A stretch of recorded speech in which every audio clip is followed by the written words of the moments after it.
sibling rivalry. Can you tell from birth order which child will be smartest or most successful? The second one will be what the first one isn't. It might be the difference between a scholarship at a private school or not. It's about superstimulation. They tend to be a little bit more intelligent IQ-wise. Tomorrow night, the landmark study which pinpoints by birth order which child will be the smartest and the most successful. Because I had my older sister Amber as well as my parents. They tend to be a little bit more intelligent IQ-wise. Some research suggests that it might be the difference between a scholarship at a private school or not. You may have 2 or 3 firstborns in a family. That's on tomorrow night's program.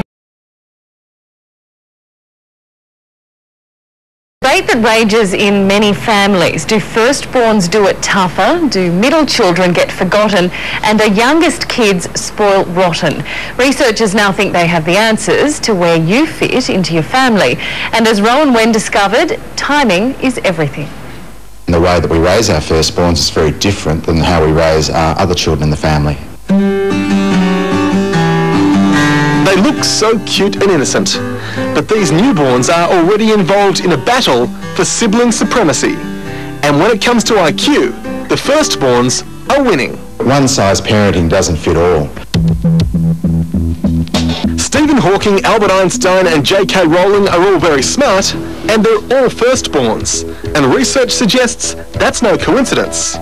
As parenting educator Michael Gross explains, a new study shows on average, firstborn children are about 2 to 3 IQ points smarter than their younger siblings. They get stimulation from mum and dad and everyone else, and they receive a whole lot of language. So it's that sort of ultra stimulation that firstborns get.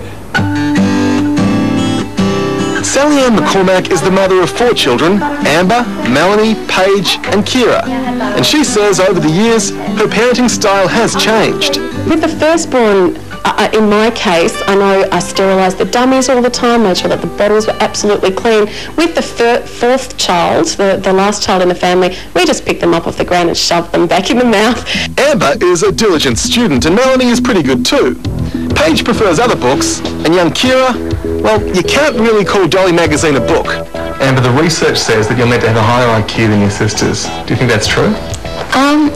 Maybe. I mean, it might be true, but I think that we all have the same, potential, even if my IQ is a bit higher. So if the theory works out, then Kylie has a higher IQ than Danny, and Nikki Hilton is smarter than Paris. That may explain why Nikki never made a video. Elle Macpherson should also be slightly smarter than Mimi, and Prince William should be better with the books than Harry. Although the theory can't always be right, because Britney Spears is a firstborn. Here, she's seen discussing the role of the executive branch in the American democracy. Honestly, I think we should just trust our president in every decision that he makes, and we should just support that. Yep, she's a thinker. So anyway, where does that leave the other kids? The one thing we do know that the second one will be what the first one isn't. But a higher IQ doesn't necessarily mean you're going to set the world on fire. Often youngest children are far more successful than the eldest child, but they'll often be successful in ways which are very different than the rest of the family. Youngest children also tend to think the rules don't apply to them. Looking at Kira, do you see her doing things that you never got to do at that age? Yeah, I think my parents have definitely got less strict as they have less time to discipline us, so. Tough life being the firstborn, isn't it? Yeah, I think so. So what should parents do to ensure each child gets the right support?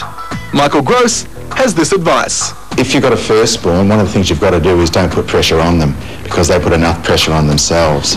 If you've got a second, or is one who's caught in the middle between 3 or 4 kids, understand that sometimes they can be left out, and you've got to make a special effort to give them some one-on-one time. And if you've got a youngest one, well, you've actually got to put some pressure on them, because they often get away with murder. What are you doing? Good advice. Rowan Wen, the youngest of 3 boys, reports.